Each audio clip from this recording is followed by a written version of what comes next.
কাল ভারত পাকিস্তানের সিজ ফায়ার সংঘটিত হয়েছে, অর্থাৎ যুদ্ধবিরতি সংঘটিত হয়েছে। এই যুদ্ধবিরতি সংঘটিত হওয়ার পেছনে বড় কিছু কারণ লুকিয়ে আছে, যা আজকে আমরা জানবো। পেহেলগাম সন্ত্রাসবাদী হামলার পরিপ্রেক্ষিতে ভারতের জবাবি কারবারে যা পারমাণবিক যুদ্ধের দোরগোড়ায় পর্যন্ত পৌঁছে গিয়েছিল, সেগুলোকে আমরা আলোচনা করব। আমরা যদি দেখি যে ভারত পাকিস্তান দুটি একটি পরমাণু শক্তিধর দেশ, এবং এই দুই দেশের কাছে পরমাণু যুদ্ধ একটি সম্ভাব্য বিশ্বযুদ্ধের রূপ নিতে পারে পারমাণবিক যুদ্ধের মাধ্যমে। এবং ভারতের যে মিলিটারি অ্যাকশন পাকিস্তানকে একটা পিছনে বা ব্যাকফুটে ফেলে দিয়েছিল, তার ফলে পাকিস্তান কিন্তু একটি যুদ্ধের আবহাওয়া তৈরি হয়েছিল, পারমাণবিক যুদ্ধের আবহাওয়া তৈরি হয়েছিল।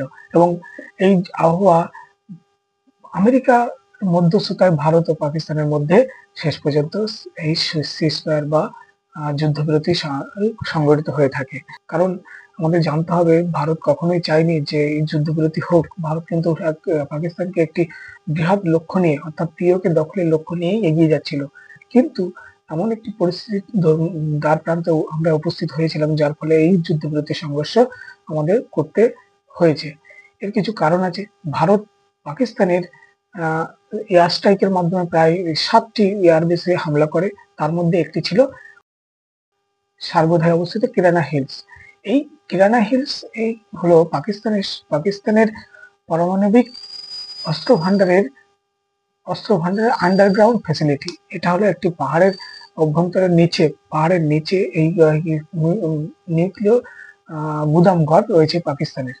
তো ভারত কি করেছে, ভারত যখন দেখতে পেয়েছে যে পাকিস্তান বারবার নিউক্লিয় যুদ্ধের হুমকি দিয়ে থাকে, সেক্ষেত্রে ভারত কি করেছে, দেখে দেখে তার লক্ষ্যবস্তু অর্থাৎ এই কিরানা হিলস পারমাণবিক গুদামের উপরেই হামলা চালিয়ে দিয়েছে ভারতের এয়ারলস ব্রহ্মস মিসাইল দিয়ে।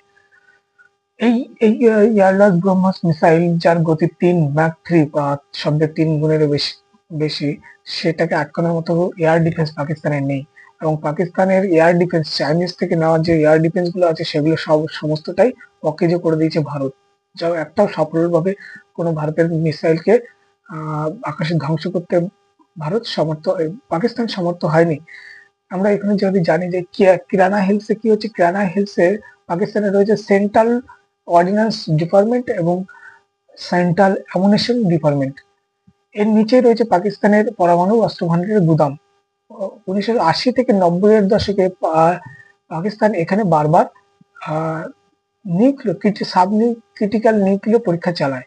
এই এই এই এই স্থানে এবং যুদ্ধের মধ্যেও আমরা দেখেছি যে পাকিস্তানের 4বার ভূমিকম্প, রিক্টার স্কেল 4-এর ভূমিকম্প দেখা দিয়েছে। তার কারণ কি, পাকিস্তান যখন দেখছে যে তারা যুদ্ধে বা এয়ার ডমিনেন্স বা ফাইটার জেটের ডমিনেন্স করতে পারছে না, তখন কি করেছে, প্রোপাগান্ডা তো চালাচ্ছে, তার সঙ্গে সঙ্গে তারা কি করেছে, স্মল নিউক্লিয়ার আর্ম বা ট্যাকটিক্যাল নিউক্লিয়ার আর্ম পরীক্ষা করেছিল, যাতে ভারতের বিরুদ্ধে শেষ পর্যায়ে যখন না পারবে, তখন এই পারমাণবিক হুমকিটা তাদের সুরক্ষিত, অর্থাৎ পারমাণবিক আমলার নিচে তারা নিজেদের সুরক্ষিত রাখবে।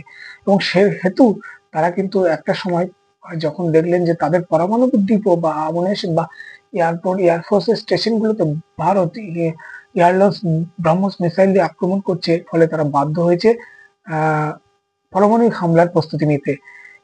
এর পরবর্তীতেই তারা আমেরিকাকে জানিয়ে দেয় যে তারা পারমাণবিক আক্রমণ করতে প্রস্তুত, এবং ভারতকেও তারা মূলত ফোনের মাধ্যমে আলোচনা হয় ভারতের টপ লেভেলের মিলিটারি পার্সনদের মধ্যে।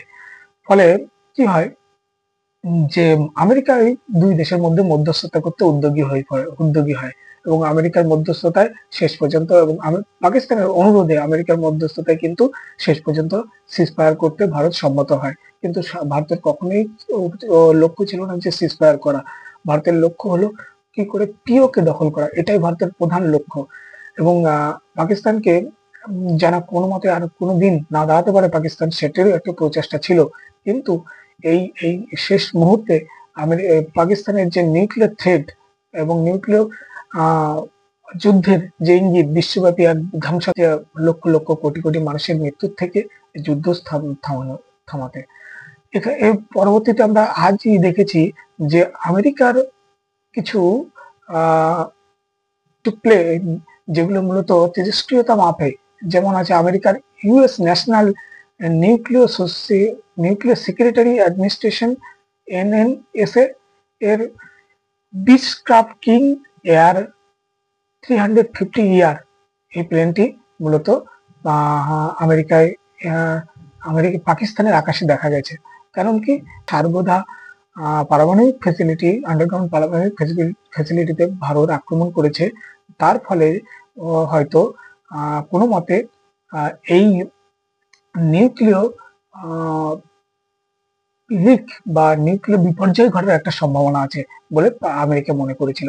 সেহেতু আমেরিকাও কিন্তু তাদের এই রেডিও অ্যাক্টিভ বা যেগুলো তেজস্ক্রিয়ত মাপের সেই প্লেন পাকিস্তানে পাঠিয়েছিল এবং এই পাকিস্তানের মূলত এই গুদাম ফ্যাসিলিটিকে তারা পরিদর্শন করেন।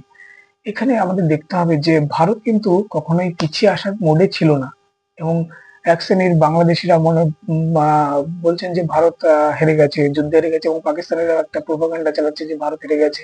কিন্তু আদতে ভারত যে পরিস্থিতির মুখে পাকিস্তানকে এনে দিয়েছিল তা কিন্তু একটি পারমাণবিক যুদ্ধের দ্বার গড়ায় এবং ভারত প্রত্যেকটা ডোমেনে পাকিস্তানকে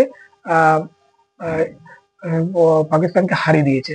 ফলে ভারত এই যুদ্ধে একটা বড় বিজয় লাভ করেছে। কিন্তু এটা দেখতে হবে যে আমাদের যে লক্ষ্যটা ছিল সেই লক্ষ্যটা আমরা হয়তো অর্জন করতে পারিনি, কিন্তু পাকিস্তানকে তার জায়গা কিন্তু চিনিয়ে দিয়েছে এবং ভারত এই যুদ্ধের মাধ্যমে একটা বড় প্লাস পয়েন্টের দিকে এগোবে।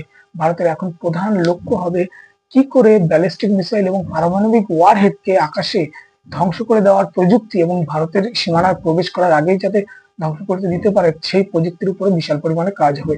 এছাড়া ভারতের যে ব্যালিস্টিক মিসাইল বা অন্যান্য নির্ভর ক্রুজ মিসাইল বা অন্য যে মিসাইল গুলো আছে পৃথ্বী বা সূর্য, এই মিসাইল গুলো ভারত ব্যবহারই করেনি। শুধুমাত্র বলতে গেলে আমাদের ব্রহ্মস হলো এয়ার লঞ্চ ক্রুজ মিসাইলটাকে ব্যবহার করেছে। তাতেই পাকিস্তানকে হারতে বাধ্য করে দিয়েছে এবং ভারতের নেভি কোনো একটি